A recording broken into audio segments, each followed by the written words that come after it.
नमस्कार, आप देख रहे हैं युग टर्न और मैं हूं आपके साथ खुशबू सिंह। चलिए शुरुआत करते हैं बुलेटिन की। एमपी विधानसभा चुनाव के परिणाम आने के बाद शिवराज सिंह चौहान मंगलवार को पहली बार दिल्ली पहुंचे। वो भाजपा के राष्ट्रीय अध्यक्ष जेपी नड्डा के बुलावे पर गए थे। शिवराज सिंह चौहान ने पार्टी अध्यक्ष जेपी नड्डा से मुलाकात के बाद कहा, एक कार्यकर्ता के तौर पर पार्टी मेरे लिए जो भी भूमिका तय करेगी मैं वो काम करूंगा। मैं राज्य के साथ साथ केंद्र में भी रहूंगा। यदि आप किसी बड़े मिशन पर काम कर रहे हैं तो पार्टी ही तय करती है कि आप कहां काम करेंगे। इससे पहले शिवराज सिंह ने एक्स पर लिखा, आज नई दिल्ली में भाजपा के राष्ट्रीय अध्यक्ष जगत प्रकाश नड्डा से भेंट की। इस दौरान राष्ट्र उत्थान, लोक कल्याण और जनसेवा के विषय पर चर्चा हुई। सेवा ही संकल्प है के ध्येय के लिए भाजपा के समस्त कार्यकर्ता समर्पित है। पूर्व मुख्यमंत्री शिवराज सिंह चौहान के नड्डा के साथ मंत्रिमंडल विस्तार पर भी चर्चा हो सकती है। सीएम डॉक्टर मोहन यादव के शपथ ग्रहण करने के 5 दिन बाद भी मंत्रियों के नाम तय नहीं हो पाए हैं। इटली के प्रधानमंत्री जॉर्जिया मेलोनी ने कहा कि यूरोप में इस्लाम धर्म के लिए कोई जगह नहीं है। इस्लाम और यूरोप का कल्चर एक दूसरे से अनुकूल नहीं है। हमारी सभ्यता उनसे काफी अलग है। इटालियन भाषा में दी गई स्पीच में मेलोनी ने यह भी कहा कि वो इटली में कभी शरिया कानून लागू नहीं होने देगी। मेलोनी ने ये बातें उनकी पार्टी के एक कार्यक्रम में कही है। इसे ब्रिटेन के प्रधानमंत्री ऋषि सुनक और टेस्ला के मालिक एलन मस्क ने भी अटेंड किया था। मेलोनी ने सऊदी अरब में लागू शरिया कानून की आलोचना करते हुए कहा कि वहां एडल्ट्री करते पाए जाने पर लोगों को पत्थरों से मारा जाता है।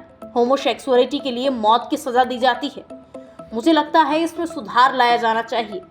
मेलोनी ने कहा कि वो इस्लाम को एक निर्धारित चश्मे से नहीं देख रही हैं, बल्कि जो समस्याएं हैं सिर्फ उन्हीं के बारे में बात कर रही हैं। कांग्रेस के आम लोगों से चंदा लेने के लिए शुरू किए गए डोनेट फॉर देश अभियान के पहले दिन डोमेन नेम के कारण गफलत हो गई। गूगल पर डोनेट फॉर देश नाम से सर्च करने पर भाजपा का पेज खुल रहा है। वहीं कांग्रेस ने इस नाम से अभियान जरूर शुरू किया है, लेकिन चंदे के लिए गूगल पर दूसरे नाम से डोमेन बनाया गया है। दरअसल डोनेट फॉर देश नाम का डोमेन भाजपा ने पहले से ही अपने नाम कर लिया था, जहां क्लिक करने पर भाजपा को डोनेशन दिया जा सकता है। कांग्रेस ने अभियान का नाम तो डोनेट फॉर देश रखा, लेकिन चंदे के लिए डोमेन का नाम रखा गया। इससे लोग पार्टी की स्थापना के 138 वर्ष पूरे होने पर 138 रुपए या फिर 1380 रुपए या फिर 13,800 रुपए या फिर इससे 10 गुना ज्यादा भी हो सकता है। प्रदेश में मुख्यमंत्री और 2 उप मुख्यमंत्री की घोषणा के बाद अब भाजपा में मंत्रिमंडल गठन की कवायद चल रही है।